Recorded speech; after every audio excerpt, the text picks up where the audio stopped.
Good evening, everyone, and welcome back to our Tanya class. We are now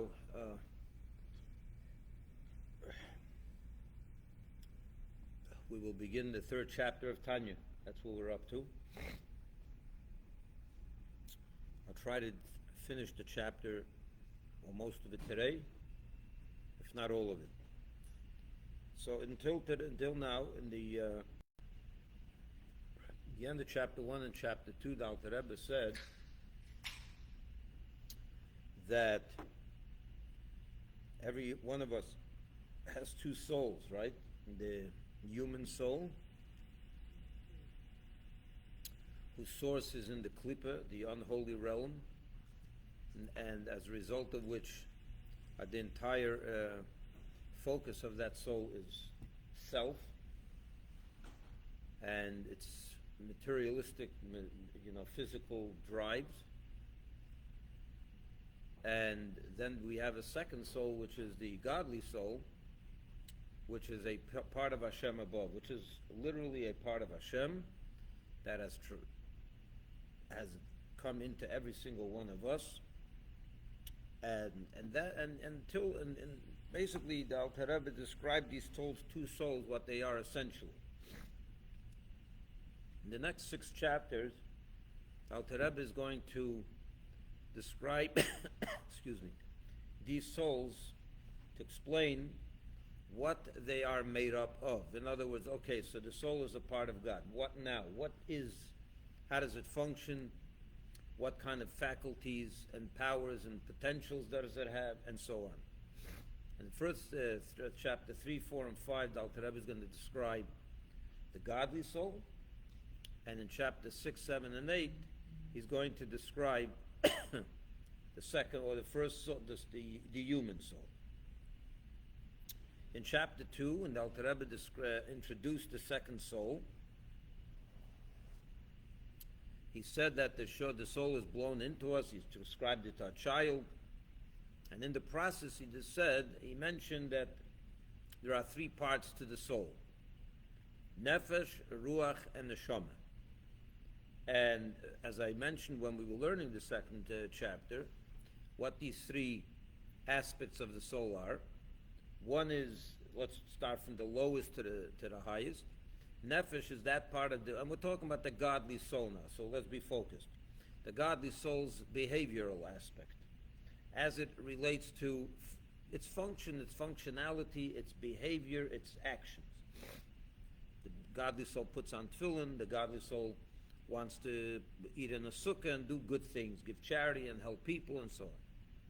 Then there's the godly soul's the ruach of the godly soul, which is its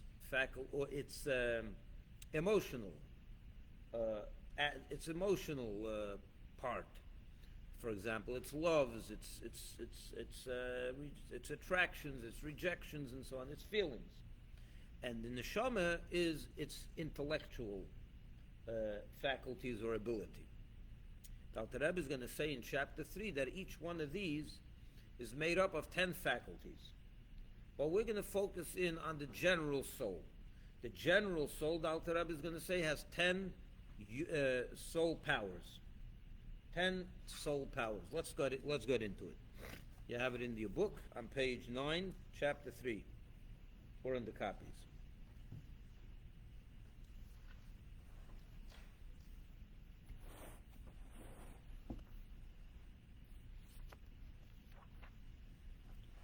Now, each distinction and grade of the 3, nefesh, ruach, and neshama, consists of 10 faculties, 10 soul powers. We will describe them in a minute, soon. Where do these 10 faculties come? Where does the soul get these 10 faculties? So he says they corresponding to the supernal 10 Sefirot, the divine manifestations from which they have descended, which are subdivided into 2. These 10 are subdivided into 2, namely the 3 mothers and the 7 multiples, to wit, the first 3 are Chochmah, wisdom, Bina, understanding, and Dat, knowledge. Those are the 3 intellectual, what called mothers.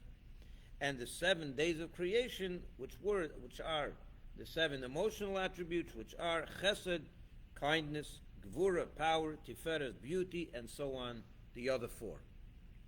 There's a lot to unpack here in these few lines. Let's begin.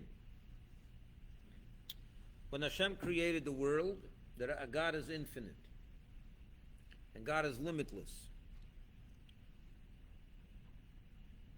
So first of all, he says over here that the 10 soul faculties of the godly soul correspond to the supernal 10 Sefirot. What are the supernal 10 Sefirot? Have you ever heard of them? The Sefirot, right. Have you ever heard? Yeah. What are the supernal 10 Sefirot, or as he calls them here, the divine manifestations, from which the 10 soul powers have descended from those 10 divine manifestations, the 10 Sefirot. Okay. God is indescribable. He has no limit. You can't describe him as anything, because whatever you'll say about him, you gave him a definition, and you just limited him to that definition, right? So by definition, you can't define him. You can't define God in any meaningful way. You can't say what he is, you can't say what he's not. Whatever you say about him, you just gave him a limitation. You just gave him a description which is by itself is a limitation. So what God did was, so from him himself, if he were to create the world would also emerge as an infinite world. Because whatever comes from God, if the Creator is infinite, then everything that emerges from him would be infinite. So, not to complicate it, but to quote some Kabbalistic words, concepts, and I described this in this chapter 2 as well, that Hashem contracted his infinite light, okay? But basically what I want to get at is the 10 Sefirot. He emanated of himself 10 divine attributes, which those divine attributes already are somewhat defined, in a way limited. They're not limited because for example, when you say God's wisdom, right? Those are one of the 10 attributes are wisdom, chokhmah. So it's defined as wisdom, but it's infinite wisdom. So each of these 10 faculties are obviously infinite, but they're already there's a definition here. And with those 10 attributes, or divine emanations, he created the world. But let me make this a little more simple. If you have any questions, of course, ask.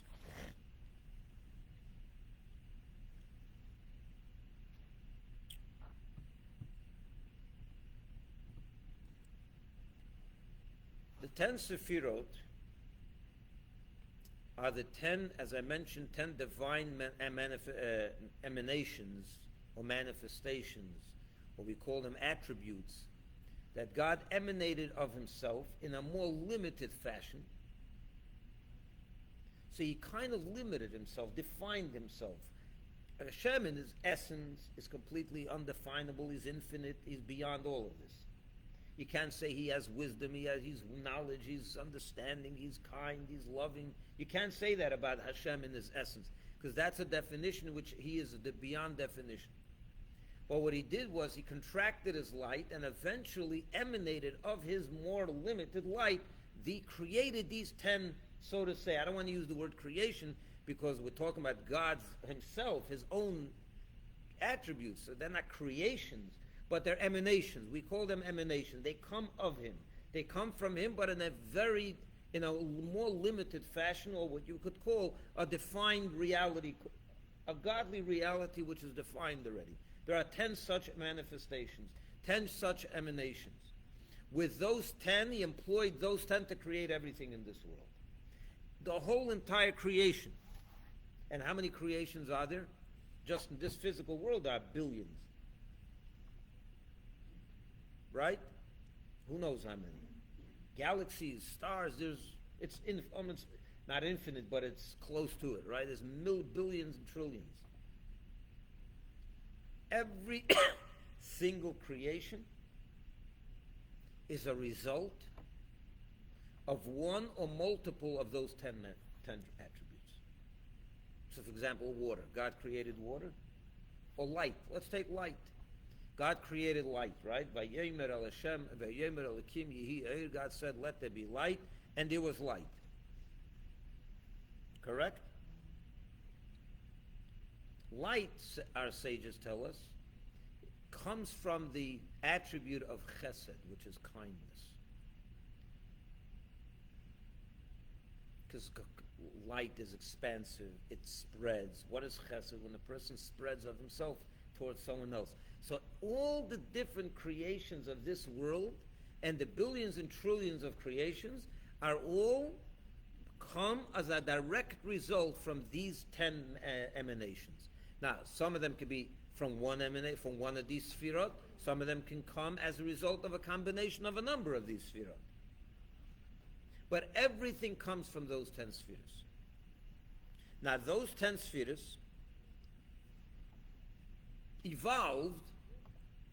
evolved, and from them came the 10 soul powers of the godly soul. So we reflect those 10 Sefirot. You know, it says in the Torah that God created man in his image, right? What does it mean he created us in his image? We look like him. What is the image? See, these 10 Sefirot.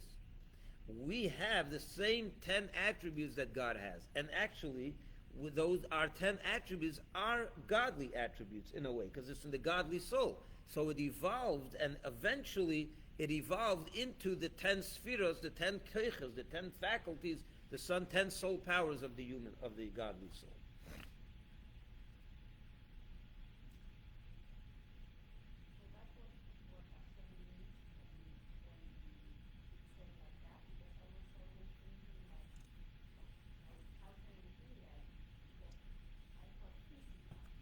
No. That's what it means. It's a reflection. We are in the image of God because we have exactly the same sense soul powers that he has emanated of himself, and that's why we're basically in that image of him. Our soul is made up of the same 10 Sefirot, only in a very much more evolved lower state of reality. Okay? Now, these 10 soul powers, he says, are divided into two. What are the divisions? What are they divided? They're really divided in 10 because they're 10. But these 10, you can be divided into two, subdivided into 10. But they're divided, you want to group them together, there's two sections, okay? Let's read this in his words. Now, again from the beginning.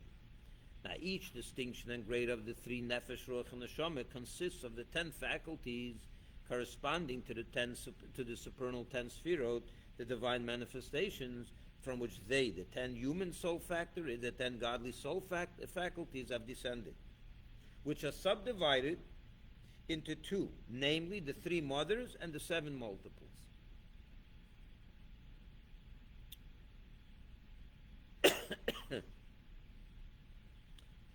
Let me explain what he's saying over here. The 10 faculties are basically two groupings, the 3 and 7. The 3 top ones, and I have over here a picture if you want to look at it. I put it up before everyone's place. Leave go of the top one which says crown, okay? There are three of these, right? Okay. The top 3, these 3 are Chesed, Gevura, and Tiferes. I'm sorry, Chochma, Bina, and Dat. Chabad, right. Chochma, Bina, and Dat. What is Chochma, Bina, and Dat? Wisdom, understanding, and knowledge. Those 3 are called mothers. They are the intellectual faculties of the godly soul. Within intellect, we have 3 subdivisions, and we're going to describe them what they are. In this chapter, he goes through the 3 of them, and some of the 7. Then you have the other 7, which are all emotional characteristics: kindness, love, judgment, fear, harmony, compassion. There's different, and as we go in the Tanya, we'll learn about all of these. And it's very much important for you to understand your own self. This is who you are. This is you. This is how you function. Because just like I said, every single creation in the world comes from these 10 faculties, right? Every single thought, every single feeling, and every single action that you do is a result of these 10 soul powers that you have. So it's very important that we know what these 10, what we possess, what is the anatomy of our soul. Keter is the crown, above is the crown. Keter is also part of the human experience, but it's referred to as will, your willpower. Yeah, that's an 11th sphere. It's not a sphere, it's above the head. It's crown. The crown goes on top of your head, right? It's not part of the person. It's beyond. Let's not get into Kesser now. Let's talk about the 10 spheres. So the 10 are divided, as he says, in two. 3 mothers. What's a mother? A mother gives birth to children. The mother is the source of the children. So these 3 faculties of the intellect, the 3 intellectual faculties, are the source. They give birth to emotions. Where do all your feelings and emotions come from? What do you know? Why do you love certain things? Why do you love certain people, certain things? Because your mind tells you it's good, because your brain tells you it's good. Every emotion, every love, every fear, every hate, every rejection, every attraction is a result of your brain telling you what to be attracted to. This is good, be attracted. This is bad, run away, and so on and so forth. And every single action that you do comes also. I'm doing something, I give charity because I have a feeling towards what I'm doing. I'm punishing my child because I have a feeling of rejection from him. Every single act that you do, the millions and billions of thoughts and feelings that go through your head every single day or week, all comes from, is a result of these 10 faculties, these 10 soul powers. Nothing in your life happens that is not a result of those 10 faculties. Now, it could be the result of one faculty or the result of a few combining together. Right? Understood? Okay. Let's see a little further. So now he's going to begin to describe what are the 3 intellectual soul powers. He calls them Chochmah. Let's see what he says here. Namely, the 3 mothers and the 7 multiples. Why he calls them multiples, I don't want to get into right now. It's a Kabbalistic concept. It relates to the Hebrew alphabet. It's just, if you want to really get into it, just very briefly, every emotion can be a strong emotion and a light emotion. A not strong emotion. It's multiples, whatever. It's not so important for this chapter. That's why I don't want to get into it. He's quoting the Sefer Yetzirah. He's quoting the source of this, which refers to it as such. That's why he mentions it. But it's not that important for the understanding of this chapter. Suffice it to say that your soul has 10 soul powers, which are a mirror image of God's soul powers. Not only a mirror image, but they actually evolve from the 10 supernal Sefirot from God. And that's what makes it it's a godly soul after all, right? Which comes from Hashem. It's just evolved. And they are the 10 which are divided into 2, 3 mothers, 3 intellectual faculties, and 7 emotional. Okay? Now, emotional ones, as he calls them, multiples. Let's see what the 3 intellectual faculties are, or the mothers. To it, Chochmah, wisdom, Bina, understanding, and Da'at, knowledge. And then there are 7 emotional ones, the 7 days of creation. He calls them the 7 days of creation. You know why he does that? Because when it says that God created the world in 7 days, right? Why 7 days, not 8 days, or 6 days, or 4 days? What's the 7 days? You don't know. It's the 7 Sefirot, the 7 emotional Sefirot. Every day Hashem had another emotion in action. And created everything he created that day came from that one emotion. So light came on the first day, that was chesed. Separation came on the second day, right? He separated the earth from the water. He made dry land. The whole world was covered with water, right? And he separated the water from the dry land, the oceans from dry land. And he also separated the waters from heaven from the waters from earth. Basically, the second day was separation. What is judgment? Judgment is separation. I'm judgmental. I'm separating me from you. It's a rejection. It's a separation. So the second day was dominated by the Sefirot of Gevura. The third day was trees, beauty, plants, everything. That is Tiferet, harmony.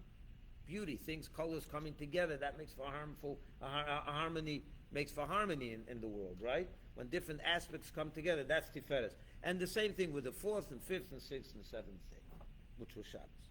That's why it calls them 7 days of creation, because every day is dominated, manifested another one of these 7 emotional, godly attributes. Now, he mentions over here only 3. Take a look. And the 7 days of creation, you expect him to enumerate 7, but he doesn't. He enumerates only 3. Chesed, kindness, Gevura, power, and Tiferes, and beauty, and so on. He refers to the other 4. Why doesn't he mention all 7? Because it says in the good books, in the Kabbalistic and Hasidic works, that the main attributes are the first 3. All the other 4 are outgrowths of those 3.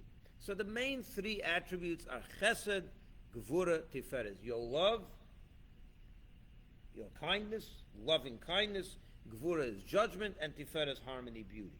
Okay? And as I said, we'll get into each one. He begins with the 3 intellectual faculties. What are they and how do they function? Let's go. Similarly, you have any questions? No? Okay, we'll go further. Similarly, it is with the human soul. Just like Hashem has these 3 and 7, the human soul, which has evolved from Hashem's 10 attributes, this human soul with its 10 faculties, also have these same 10. Similarly, it is with the human soul, which is divided into 2. What are the 2 divisions of the 10 soul powers? Seichel, intellect, and midot, emotional attributes. There are 3 intellect attributes, and there are 7 emotional attributes. What are the first 3? So he said, the intellect includes Chochmah, Bina, and Dat, Chabad. While the mido, the emotions, are love of God, because we're talking about the godly soul here, right? So what is the godly soul going to love? God. He's not going to love pizza or sushi. He's going to love God. So everything is going to be towards God in this case, right? The love of God, the dread and awe of Him, and glorification of Him.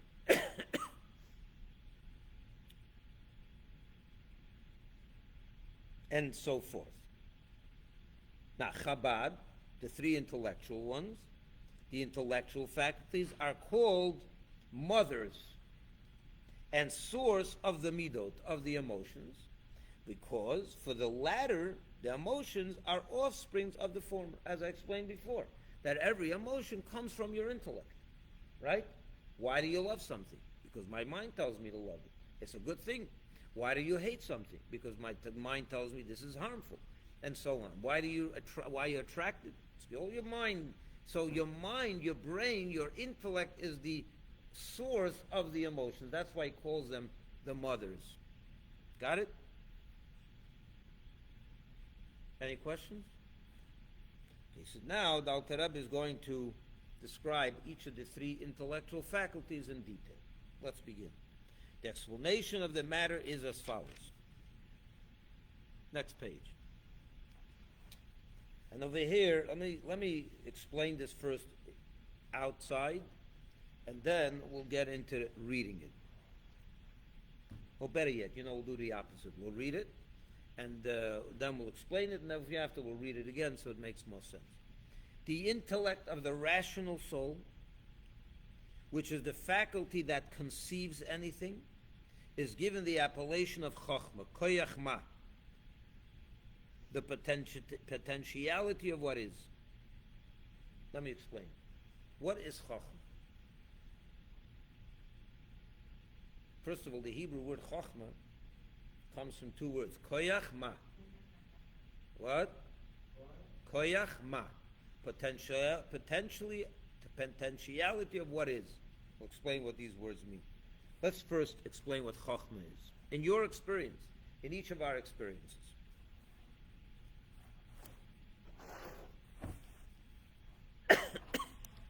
How do you develop any intellectual idea? Let's say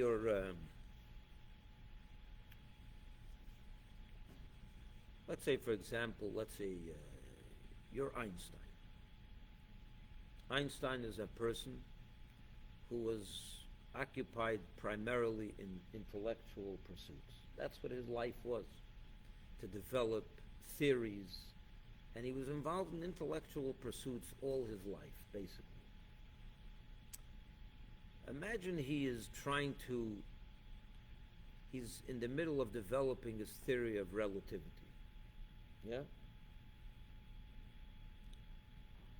I'm just using this as an example. And he's in his office with all his paperwork in front of him, and he's scratching his head. He's working on a topic, and he finds himself stuck. Something is not adding up. Something's not adding. His theory is being challenged by certain questions in his own mind, and he's stuck. Right? What do you do when you're stuck? You work harder, right?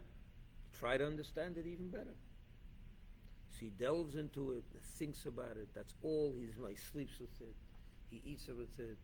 He walks with it. He's involved in trying to grasp and understand and clarify an issue that is now giving him a little headache.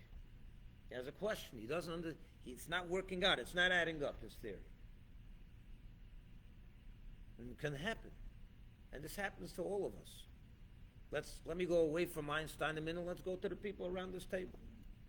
You're learning a topic. You're reading on mathematics. You're doing something. Yeah, you're involved in trying to understand something of a wisdom, something a field of wisdom. A yeshiva student is in the study hall, and he's learning a piece of the Talmud, and he gets stuck. He doesn't understand it well. He has a question from another place, and he's working things out, and he's stuck. It can happen to all of us. There's certain things that we don't understand, we try to understand them. And suddenly you're walking in the street, and a flash of wisdom enters your mind, and suddenly Einstein says, he feels, I got it.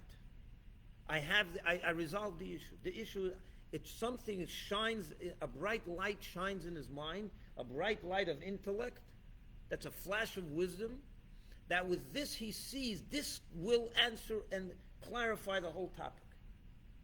Now imagine you're in the room with him, and you see he lit up. I got it. He says it loud. And he's saying, Professor, please explain it to me. The professor will tell you, I can't explain it yet, because I don't have words for it. I don't have it worked out in its length and breadth so that I can present you with a full-fledged presentation.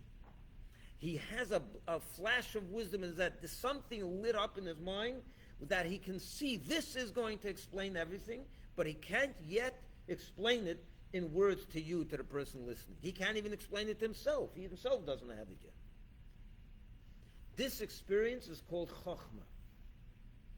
It's the flash of wisdom. The Alter Rebbe calls it in certain places a lightning bolt. Borak HaMavrik. Like a lightning in the street. What happens in the middle of the night? You're walking in the streets, pitch dark. Suddenly there's a lightning. What happens to the lightning? It lights up everything for a split second, right? If we wouldn't be so scared of lightning, we would actually enjoy what we're seeing. You're not scared of lightning. You do? Not when you're just walking in the middle of the street, right? You're afraid it'll hit you. But if we appreciated the lightning and we were able to observe, it would be beautiful. Suddenly the whole world, everything is lit up. But it's so quick. But now the light goes off, the lightning is gone, but now you can reconstruct what you just saw in the street. There's a car over here, there's a tree over here, there's a person over here. You can now, once that lightning is gone, comes the second step. Let's go back to the intellectual experience. That flash of wisdom in Einstein lit up his whole theory. Or this yeshiva student, he's breaking his head on a piece of Talmud, and suddenly he has this flash of wisdom. He doesn't even know where it came from, but it came. And this flash, he feels this is going, I have this whole thing well. What he has, huh?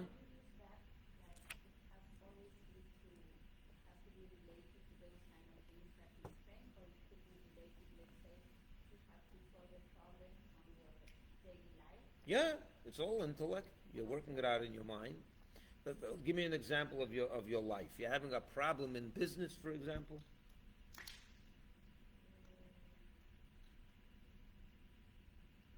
You've been your mother-in-law is bothering you, and you don't know how to deal with her, and you thought it out. You're thinking, what can I do? And suddenly you have an idea. Something came to your mind. That's a flash of wisdom. Yeah. But what happens is in the intellect, when you're working out an intellectual dilemma or problem, this happens. We all experience it sometimes. Now, it can happen in other things too. You're right.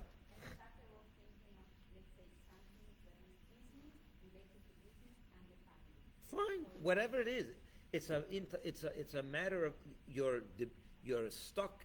You don't know how to deal with a problem. You have a dilemma. It could be a dilemma in a Talmudic passage. It could be a dilemma in the theory of relativity. It could be a dilemma in social life. But it's all related to wisdom. You're trying to, with your wisdom, try to understand what's the best path, how to deal with my business, family, all these problems. Yeah? And suddenly a flash comes into your head. But then the flash goes away. That's a very quick thing. What Einstein has to do now, or any student of wisdom that experiences this flash, what he has to do is take now the next step. The next thing is called Bina. Bina is understanding. You see, there's Chochmah and there's Bina. Bina is, let's take the example I gave of the what's it called? Of the person walking in the street and it's pitch dark. And a lightning suddenly lights up the street. And you don't even know where to go. It's so dark that you don't know where to go. There's no moon out there because it's the end of the month. At the end of the Jewish month, there's no moon out there, right? You don't see anything. So it's pitch dark. You don't know electricity 500 years ago, right? And suddenly a lightning lights up everything. You see it. You know where to go. But it's not dark again. But now, at least you can now reconstruct in your mind, here I saw a tree, here I saw a donkey, here I saw a human being, here I saw a stone, don't go there. You can now, Bina, you have to take what you just experienced and build an entire intellectual structure in its length and breadth and depth so that you fully grasp it and understand it. So that now, after you went through Bina, now he can go into a classroom and explain it to all his students. Because he has it in his own mind, structured well. Bina, by the way, has the same word as bona, which means build. Binyan, right? How do you say a building in the Hebrew? Binyan. What does binyan mean? It's a structure. Rooms, there's compartments. Everything is in order. Everything is compartmentalized properly. That's what Bina is. You're taking that seminal idea that entered your mind and you're building a whole structure of intellect so that now it is 100% understood in your mind in its length, in its breadth, and its depth. That's Bina.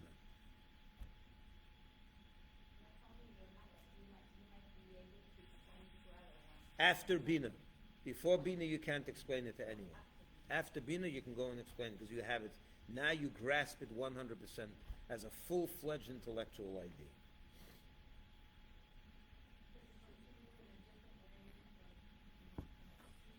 In a?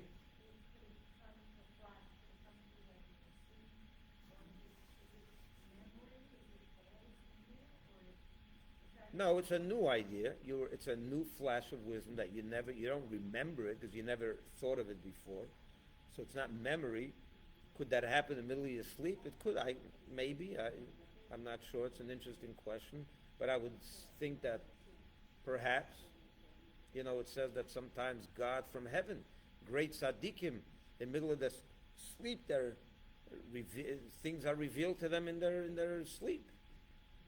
It says the Arizal, the famous Kabbalist Arizal, in one night in his sleep he was taught from heaven what it takes me and you to learn in 80 years. And that's not an exaggeration. So that happened, but it's not,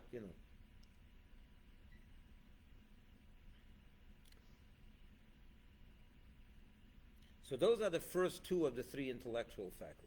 And this is all related. We're talking about the godly soul. So what's the godly soul thinking about?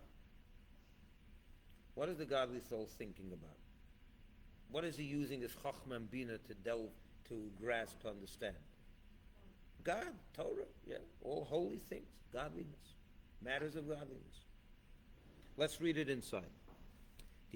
Now, he says over here it's called Koyach Ma. Let me explain to you what Koyach Ma means. Chochmah, the first one, is Koyach Ma. The potentially of what is. In other words, in the experience of Chochmah, you're still asking yourself, what did I just experience? I can't really explain it. What is it? I still don't have it. I don't have a grasp of this. I know that it has the potential to light up, to build from this all the dilemmas and problems that I had on this topic, but I can't yet tell you what it is. I'm myself asking, what is this? It's the potential of what is. In other places in Hasidus, it's explained that Chochmah is related to Bittul. You know what Bittul means? Bittul means self-effacement, nullification of self, humility. You're not. You're submission to something else. What is Chochmah? How do you experience Chochmah? Sometimes you have a student. I can tell you, I've had this with me many times. You have people that come into our class. Within 2 minutes of me starting to teach, there's a student that has 15 questions already. He came with a list of questions before you. Such a person will never experience Chochmah. He's asserting himself too much. You gotta submit, open yourself up to something from the outside that has to come into your brain and light it up. In other words, you have a dilemma. You don't understand a certain topic in the Talmud, in some worldly field of wisdom, whatever it may be. The more you assert yourself, you're not open to accepting new ideas to come into it. Exactly, you can't put anything else in there. In order to experience Chochmah, you have to have, to submit yourself, to open yourself up to this new flash, this new higher idea that I don't have. I needed to come in from heaven, it should come in to my brain. So Koyach Ma, the potentiality of what is. In other words, it says Moshe Rabbeinu, Moses, when the Jewish people were complaining to him in the desert, so Moshe came to the Jewish people and said, what are we? What are we that you're complaining to us? What do we have? We have nothing. We're nobody. So he used the term ma. What? What are we? We're nothing. In other words, it represented his bittul, his humility. We're nothing. In Chochmah, you have to experience yourself as nothing. In other words, as submission to something, to be able to receive from the outside or from higher, to be able to illuminate your mind so that you can now properly understand it. In Bina is the other way around. Over there, you have to assert yourself. Over there, you have to take what you have and begin to build and to use your mind, to use and to give structure to what you just experienced. So anyway, I just wanted to throw that in, that Chochmah and other places related to bittul, to submission, to self-effacement, to self-nullification, and so on. But let's see it in here, okay? Back on the top of the page, from the top. The intellect of the rational soul. This is how how intellect works.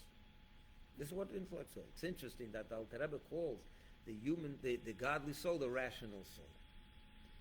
Because he identifies we'll see later in chapter 6, the godly soul, he identifies more with rationale, with the intellect, than The human soul he identifies more with emotion. We'll see that later. I don't want to run ahead of myself, but I wanted to point that out because it's right here. He calls it the rational soul. The intellect of the rational soul, which is the faculty that conceives anything, conception, right? The conception of an idea, right? That flash of wisdom that you conceive is given the appellation of Chochmah Koyach Ma, the potentiality of what is. It's there, there's a potential, but you don't know what it is yet.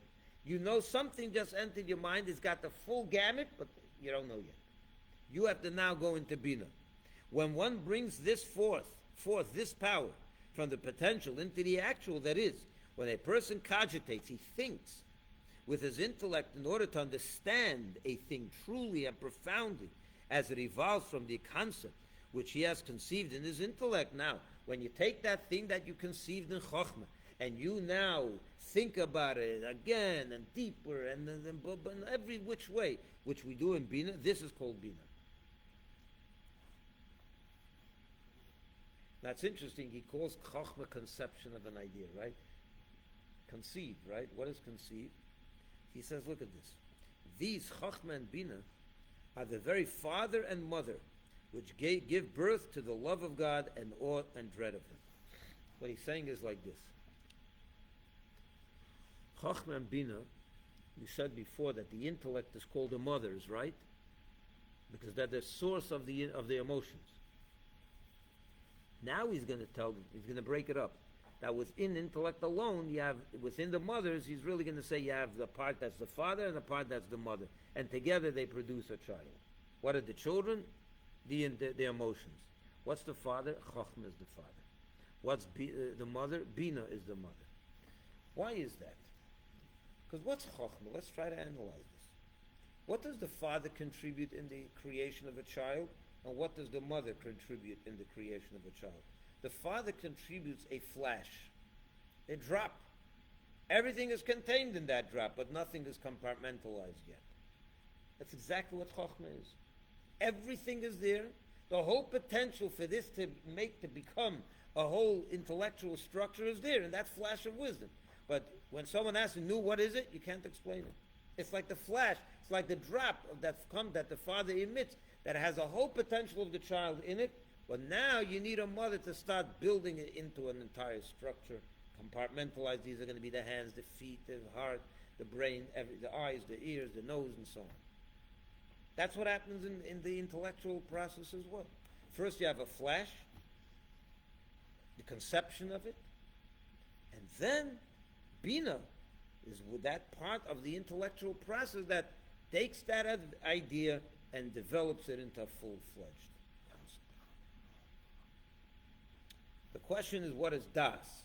The third one. He calls Das knowledge if you look at the paper.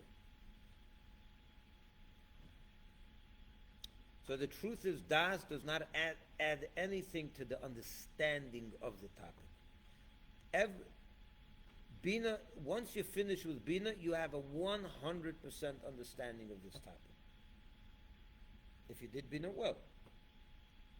In other words, anything that you need to still understand on this topic that you're engaged is still in Bina. That's the Bina process. When you're finished Bina, you have a full understanding. If you don't have a full understanding, then you have to re-engage the Bina process and build further and try to understand it even better. But Bina is where you do try to understand it from every which way. So what then is Das? Das doesn't add anything to the understanding of it. Das is what he calls knowledge. At the end of the chapter, he talks about Das. But so before we go to Das, let's continue and we'll go in order. So we learned about Chochmah and Bina, what these two faculties are, right? Chochmah is the father, Bina is the mother. These, Chochmah and Bina, are the very father and mother which give birth to love of God and awe of dread of Him. What happens let's go back to the godly soul. He's experiencing Chochmah and Bina. On what topic? Let's say the greatness of God. Greatness of God. Right? When the neshama, the neshama is the godly soul, engages in understanding, contemplating God, is it going to start loving God as a result? If you understand the greatness of God, you're going to love Him. How do you love any person? Why do you think about any person you love other than your family or spouse? Could you think of someone you love really dearly, like a good friend? You don't have to name him, but think in your mind: do you have a friend that you truly love, who's not your family? You do? Okay. Why do you love that person? How did you get to love that person? Please share. You got to know them, and that's why you love them. Everyone you know you love. No, so what happened? So you study that person. You've learned to see the beauty and wondrous characteristics of that person. There's so much to love there, and that's why you love them, right? When did you get to know this person? Some people you got to know them when you're later on in life, right? So that means, so the first time you met him, you loved him? No, you didn't live him the first time you met him. You met him perhaps in a work, wherever. He is a colleague of some sort, and in college or whatever it is. You got a new friend. You learn him. You study him. Chachma and Bina. You learned about that person's attributes, how wonderful a person that he is or she. Your Chachma and Bina convinced you. Your Chachma and Bina were convinced, learned, understood, this is good to love. This is a really good person. What happens when your mind understands a person's greatness? Your heart kicks in. Your emotions start becoming aroused for that person. You start really feeling an emotion towards that person, an attraction to that person. I'm not talking about a family, a wife, a spouse, a husband. I'm not getting into that kind of attraction. I'm talking about a friend, an attraction to love a friend. Why are you attracted to this person? Why do you feel in the heart an attraction to that person? Because your mind grew to understand that person's greatness.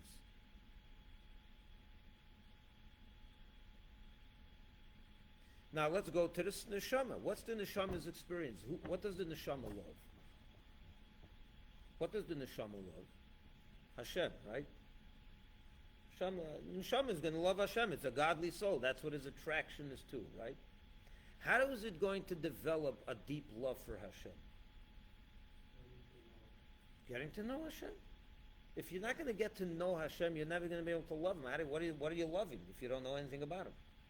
If you know nothing about God, could you love Hashem? No, you can't love anything. If you know nothing about that person, could you love him? No. When could you love him? When you get to learn that. You want to get to know the person. Now, if the person's a rotten no-goodnik, you're going to be rejected from him. You're going to run away from him. You're going to reject that person. When you're going to learn that that person is wonderful, you're going to be attracted to that person. Your heart is going to be attracted to that person. It's the same for the neshama with God. How does the neshama get to love Hashem? How does a Jew get to love Hashem? How many Jews do you know that love Hashem? True love. What? A lot. How did they, what could you think of someone? You don't have to name him.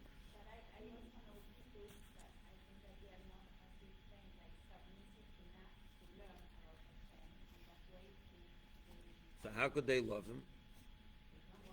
So how could they love Hashem if they know nothing about him?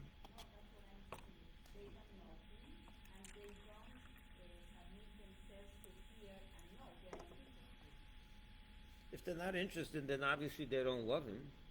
If they're not interested, if someone tells them not interested in Hashem, of course he doesn't love Hashem. That's obvious.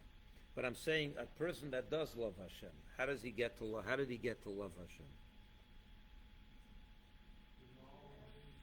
You have to know him. That you can't love something if you don't know anything about that entity. Now, I want to make a distinction. In the physical world, how long does it take you when you find out that there's a new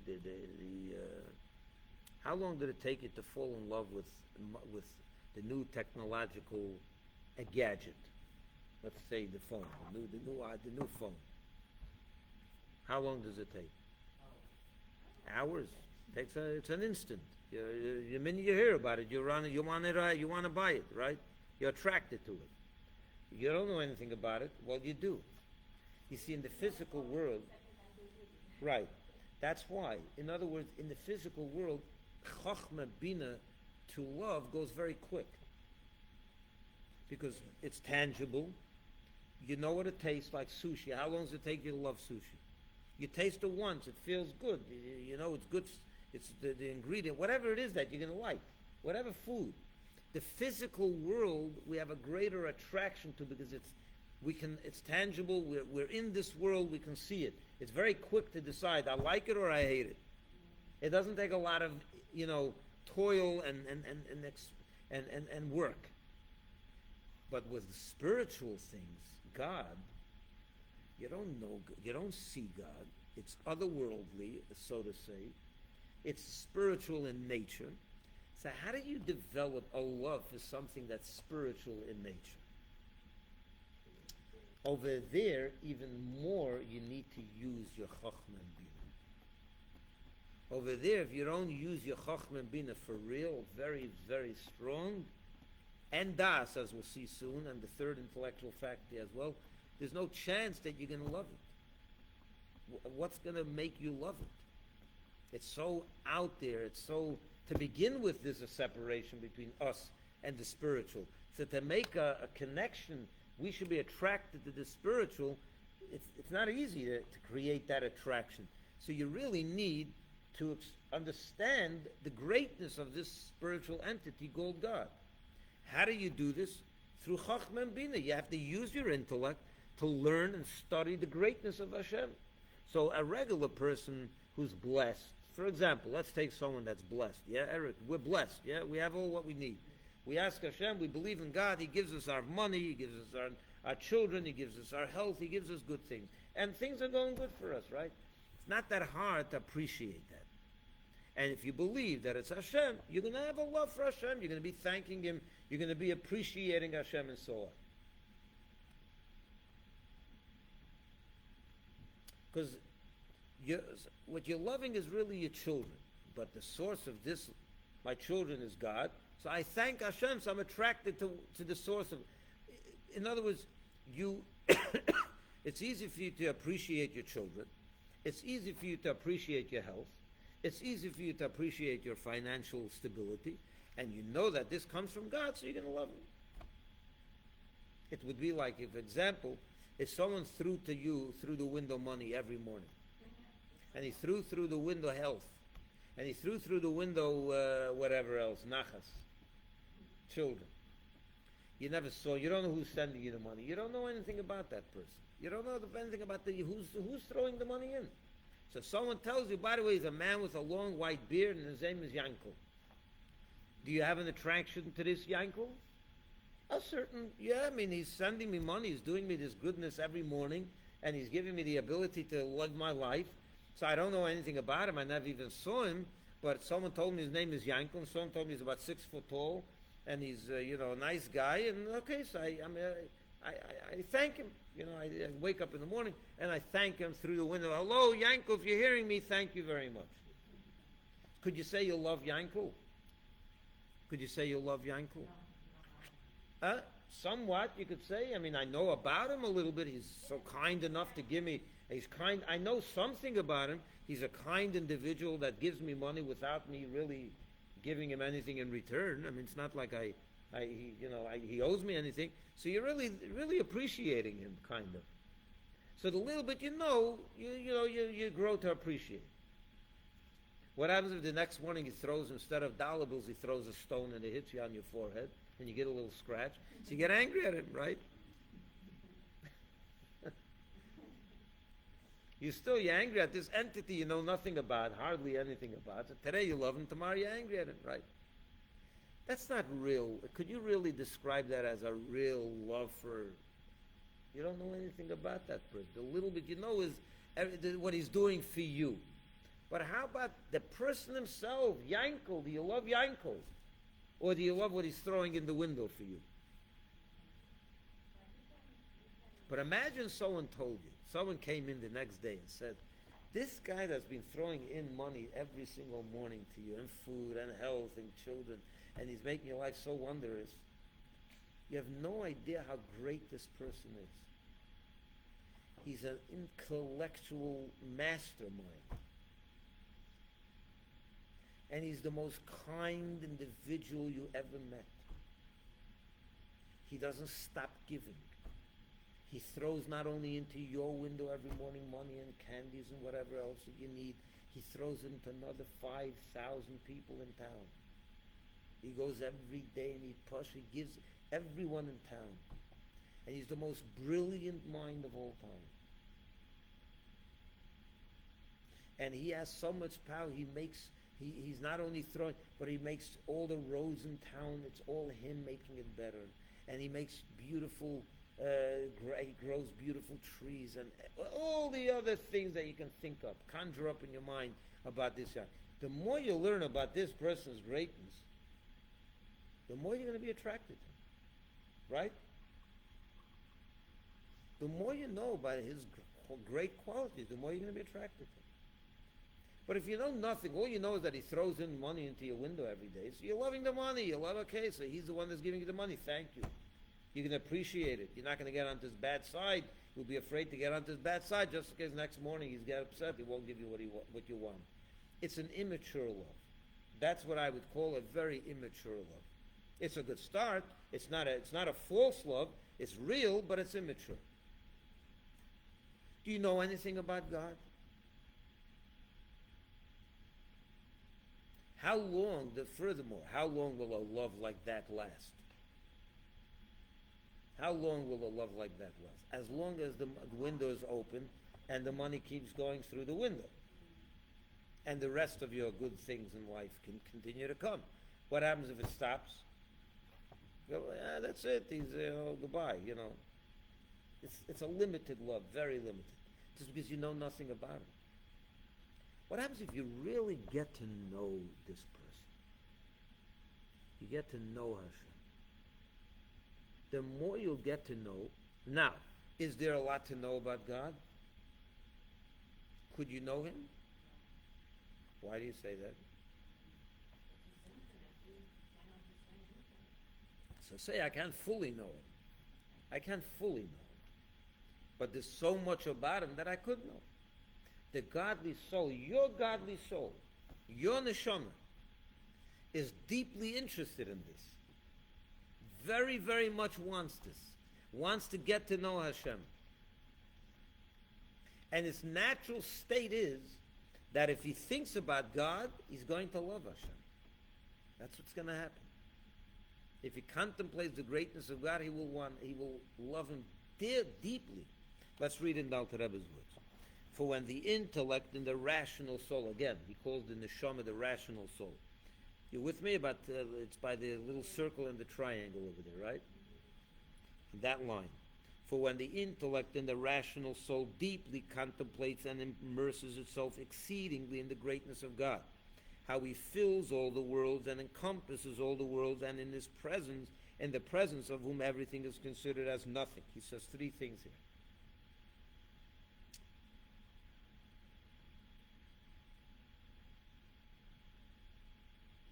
How he fills all the worlds and encompasses all the worlds. That's the second thing. And in the presence of whom everything is considered as nothing. The Alter Rebbe over here describes three aspects of God. The Malach Almin is it fills the world. What fills the world? That's the God as he's very, very limited and contracted himself to be invested in this world.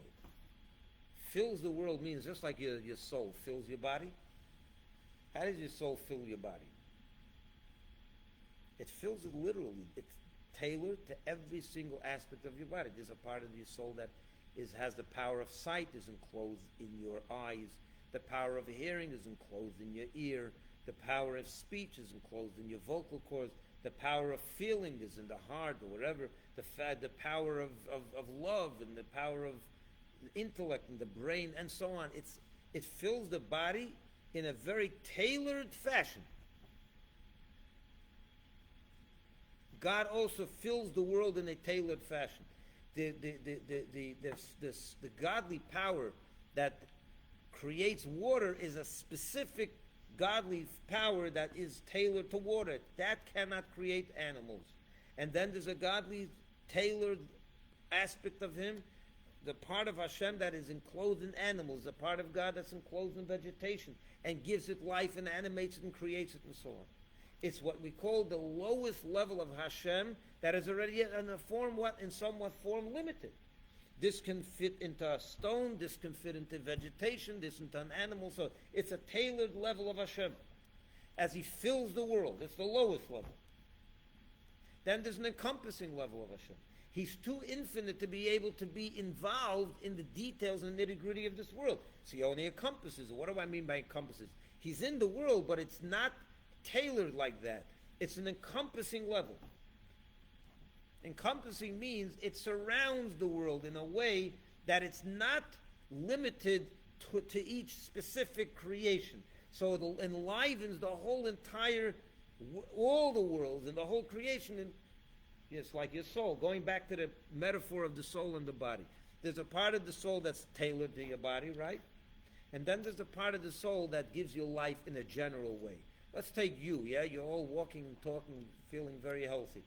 Put you in go to a hospital and see the person that's in a coma. Is he alive?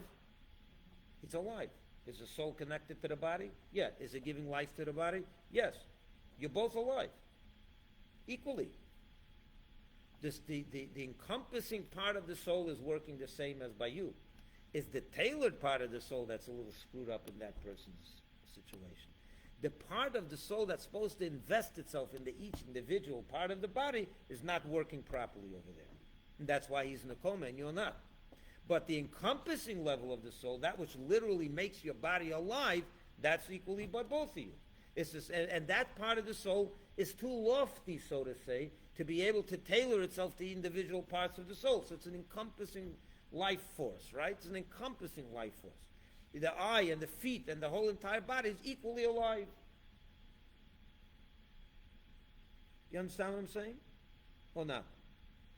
Let me explain it better. In the soul, there are two parts. There's two relations. The soul relates to the body in two ways. A tailored relationship and an encompassing relationship. What do I mean? The tailored relationship, as I just described, your eyes receive a specific life force of the soul that's different than the life that the ears are receiving. The ear is receiving one type of life force, the eye is receiving another. That's why this is seeing and this is hearing.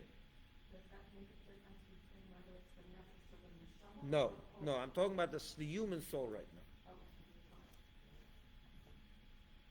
Then there's the part of the soul that it gives you a general, gives you from your top head to the toes, you're alive. It's giving you a general life force that makes you alive. What? I'm talking about the human soul now. The human soul in its relation to the body. There's the part of the human soul that invests itself, tailors itself to the specific needs of the specific organs of the body. Every organ receives something else. Then there's a general life force that the soul comes from the soul to the body that encompasses head to toe equally. Your head is alive and your toes are alive from the same soul, from the same aspect of life.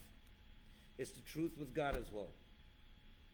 God tailors, is a part of God that is very much limited and tailored, lower to the point where it tailors itself to give every single different creation a different type of life force. That's why a tree grows, but it's stationary. An animal has a life force and it runs around. A human is able to speak and think.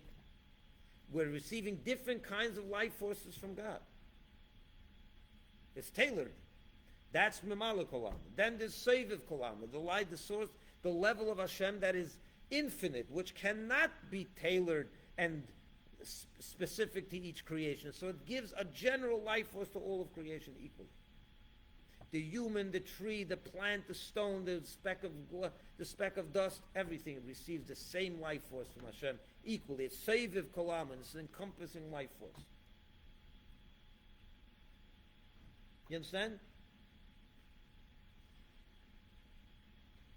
And then there's a part of Hashem, even higher, the essence of Hashem, where he's completely unrelated to this physical world, to all worlds. All is naught compared to him. You can't even say that he's bestowing an encompassing life force to the world. He's completely removed from it. He's too high for this world. He's too infinite, too removed.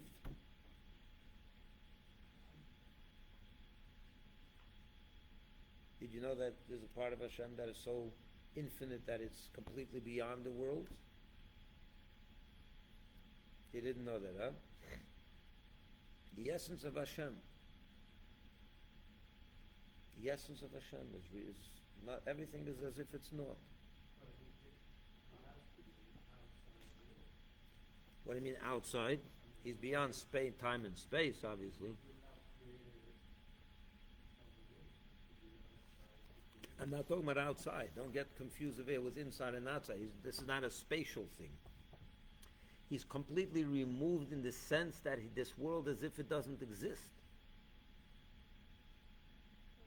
He's beyond it. He's completely beyond it. Let me explain it a little better. But what's your question? How do the ones that do know that know? How do The Torah tells it to us. The Torah talks about all this. Yeah.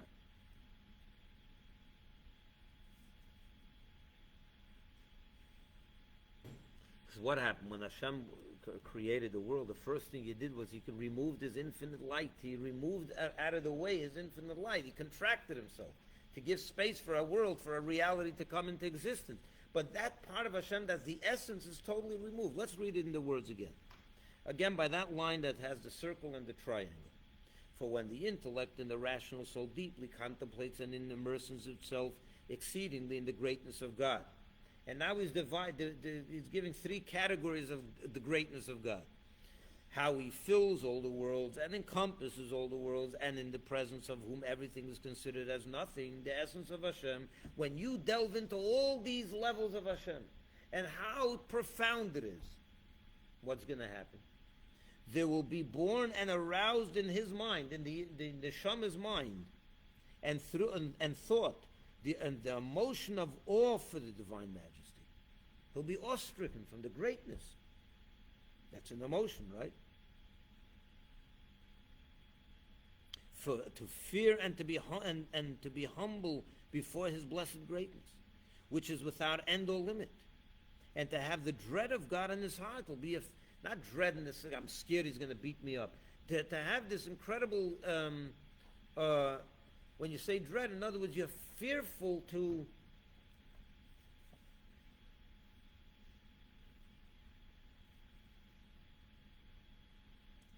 What does he say next? And to have the dread of God in his heart. When this neshama, when a person understands this greatness, he delves into it and he learns, and he's really into it. You get to know Hashem, right? You get to know what there is to know, and you get to know what there isn't to know.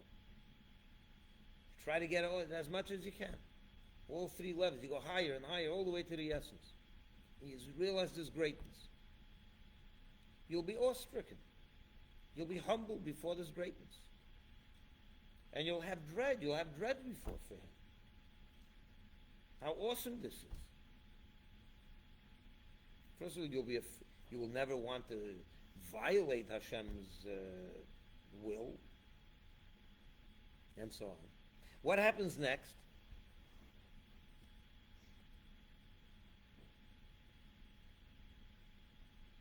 Next, his heart will glow with an intense love, like burning coals, with a passion, desire, and longing, and a yearning soul towards the greatness of the blessed Ein Sof. Then, after the awe and dread, he'll have this tremendous desire and attraction to Hashem. Now, we're talking about, does anyone ever experience this? Probably not, right? But there's two reasons. Number one, I don't know if we ever engaged in this kind of meditation or contemplation. I say to many people always, if you start thinking about Hashem, start thinking about Hashem's greatness. How far will it take you? How long could you think about God's greatness without getting stuck and say, okay, what else? I don't know much about it. For most people, after 5 minutes, okay, I don't know what else to think. I don't know anything about it.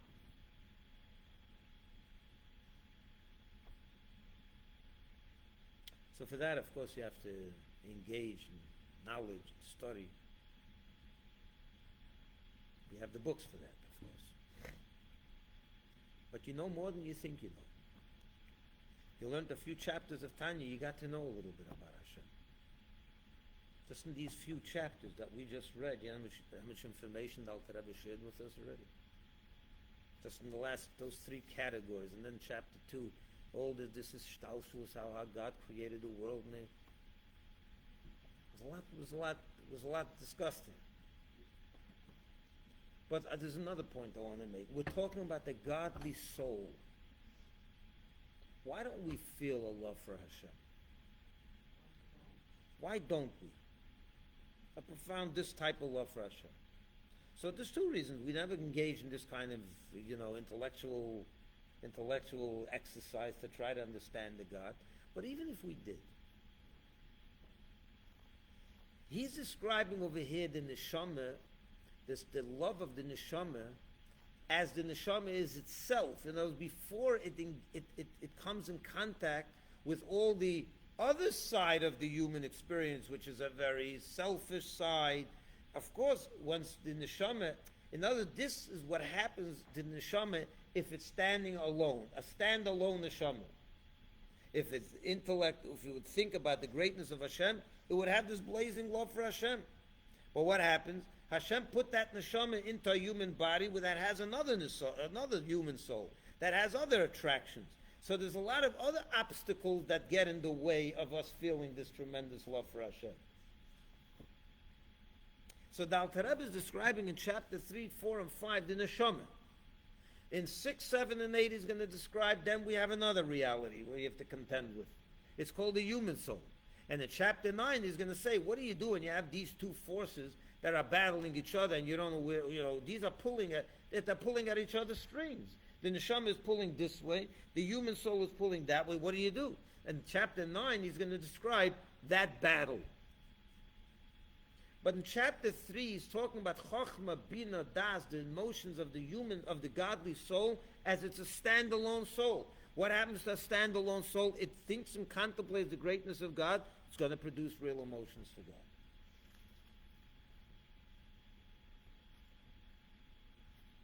Now, when a Yid does this, when a Yid, for example, a Yid with, a full-fledged Jew with both souls, right? It becomes very difficult to go through this process because it's hard to concentrate on the greatness of God. It's ethereal, it's out there. You can't grasp it. The human soul is attraction to things that it grasps. I can see the phone, I can see my money, I can see my fancy car, I can see my fancy cruise. So it's not easy to develop an attraction for Hashem. But why is Alter Rebbe going through this experience, this whole exercise? Because I'll remind you, what did the Alter Rebbe start this Tanya? What was the whole purpose of writing this book? To teach a Jew that having an emotional attraction to Judaism and to God is very close, very near to you. For that he has to introduce you to yourself. Who are you? You have a neshama. Your neshama loves Hashem. This is real. Once you know this, is it that far? Of course, the Alter Rebbe is going to tell us that we have another whole reality as well. And he already told that to us. But you should know, he's saying, your neshama has chachma, wisdom, that it contemplates God. It has all of that, the potential, that's all there. You have it in yourself, in your system. So it's not that far from you. It's a real thing in you.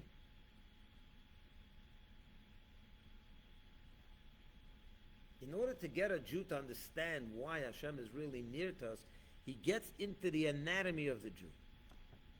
What are you? He introduces you to both souls, explains to you what each soul is made up of, 10 faculties, how these 10 faculties work. And then he's going to teach you later how to access those 10 faculties and put them to work. But first he tells you what they are. Chachma, what Chachma of the Neshama is, when he conceives godly ideas. Bina, he understands the greatness of God. What happens after when he does that? There's a tremendous sense of fear and love in his heart all of a sudden for Hashem. This is the Neshama's reality.